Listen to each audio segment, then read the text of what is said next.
Amara Johnson had always loved the quiet. Not the kind of silence most people knew, the absence of traffic, the hum of electricity, or the pause between songs, but the deeper, permanent silence that had shaped her world since birth. She was 16, beautiful in the way that radiated light from within, and fiercely independent despite being deaf. Whereas a limitation, she saw colors, textures, and movement. Her art teacher often told her that she didn't draw what she saw but what she felt. That Friday evening, she walked home from her art class under the pale glow of flickering street lamps. Her sketchbook, worn, edges curled, was clutched tightly against her chest.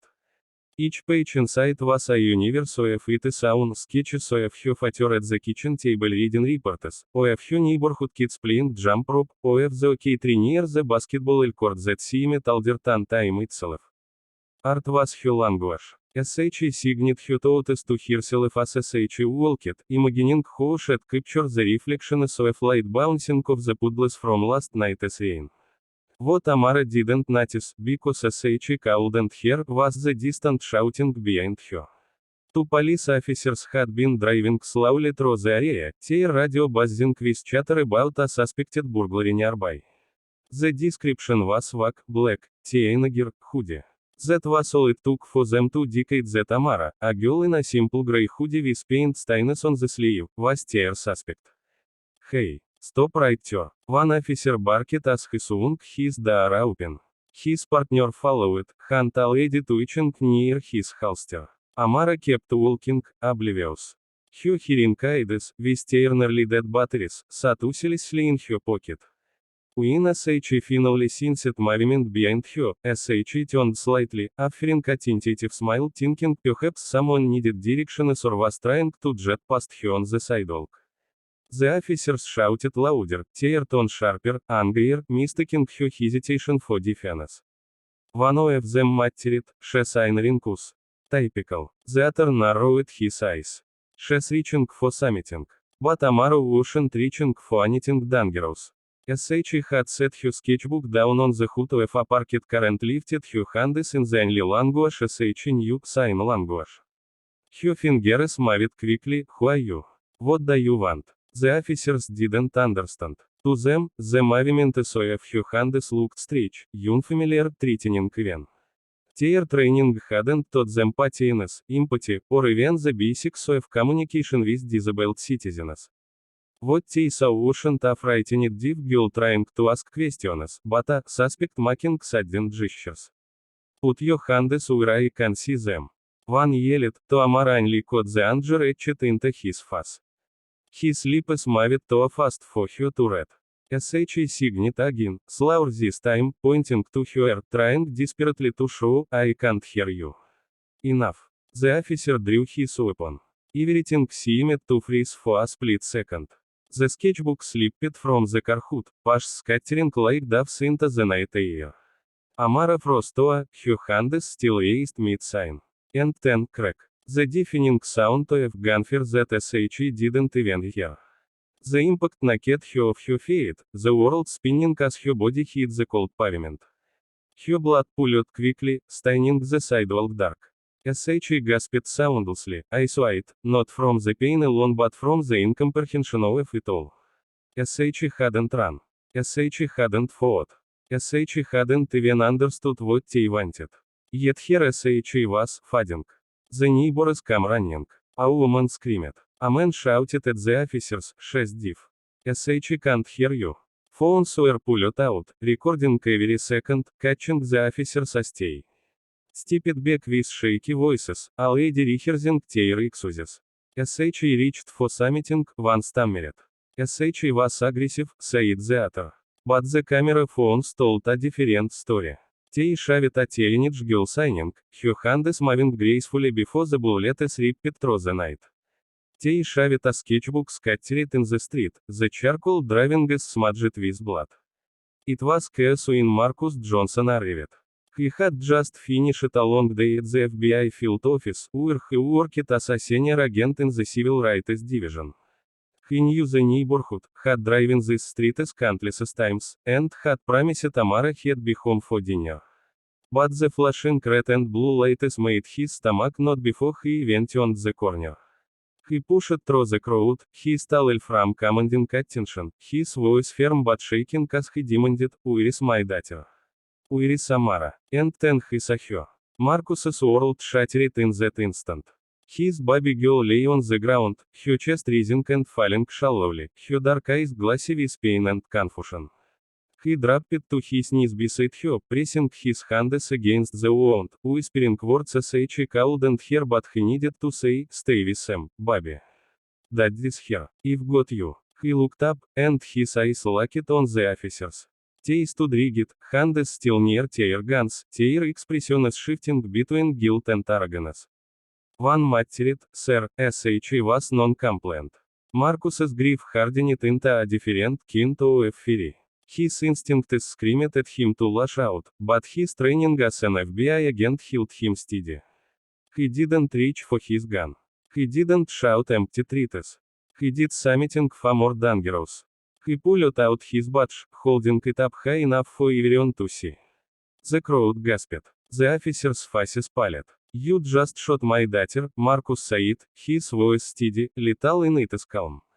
"And you have no idea who you're dealing with." The weight of his words lingered in the air, heavier than the smoke from the gunshots. Neighbors continued to record, capturing not just the tragedy but the moment a grieving father transformed into something unstoppable. The sirens of an approaching ambulance wailed in the distance, but Marcus didn't move from his daughter's side. He pressed down harder, blood sucking his hands, his heart breaking with every shallow breath as he took. In that moment, the officers realized their careers weren't just in jeopardy, they were over. Because the man kneeling on the pavement wasn't only a father. He was the FBI. And this wasn't going to be buried like so many cases before.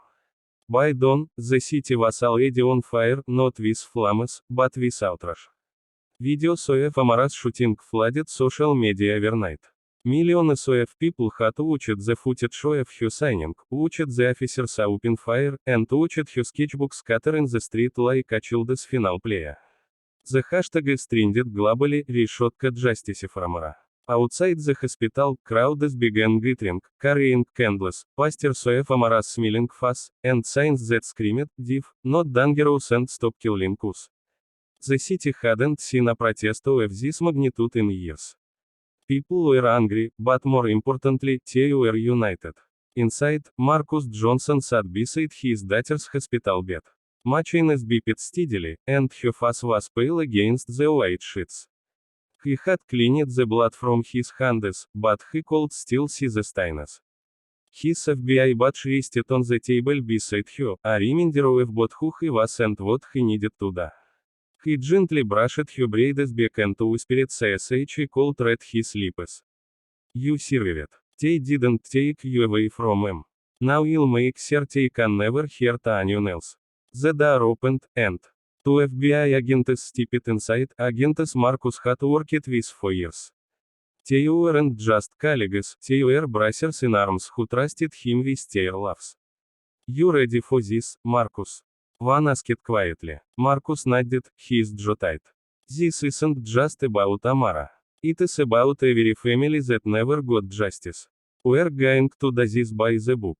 No shortcuts. No mercy." That morning, he walked into the precinct not as a broken father, but as Special Agent Marcus Johnson, backed by the full force of the FBI's Civil Rights Division. His presence alone shifted the atmosphere. The same officers who had looked smack at the crime scene now sat stiff and silent. "We're taking over this investigation," Marcus announced as he and his team entered. "All body cam footage, all reports, all disciplinary records, hand them over.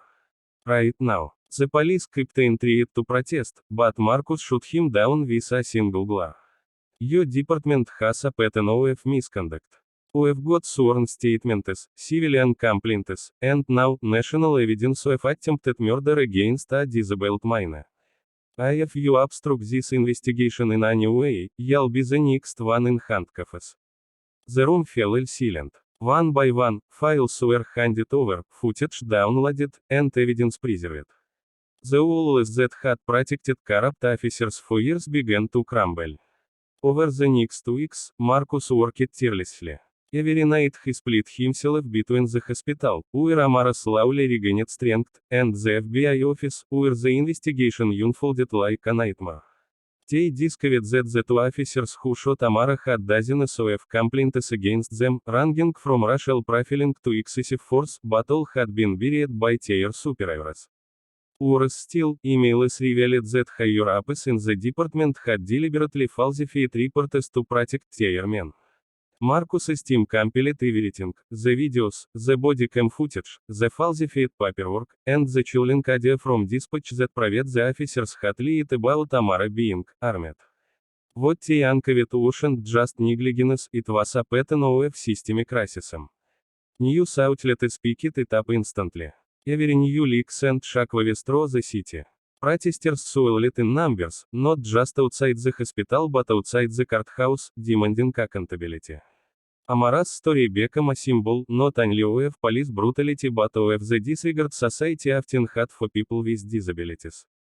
Through it all, Amara began to heal. The bullet had missed her heart by inches, and to SH was left with scars. SH was alive. SH spent hours sketching in her hospital bed, her hands stained with charcoal and ink. But her drawings had changed. No longer were they just portraits of trees and neighbors. Now SH drew protests, raised fists, and always alone, standing tall in the middle of chaos. When Marcus asked her why, SH signed with deliberate movements, the leones you. The day of the trial finally arrived. The officers walked into court no longer with their heads held high, but in handcuffs, faces pale under the camera's relentless flashes. The evidence Marcus had compiled was overwhelming. The jury saw it all: the footage of Amara signing moments before SH was shot, the doctorate reports, the years of misconduct. Witnesses testified, neighbors who had been silenced before now emboldened to speak. The defense tried to argue reasonable suspicion. But against the mountain of evidence, it collapsed.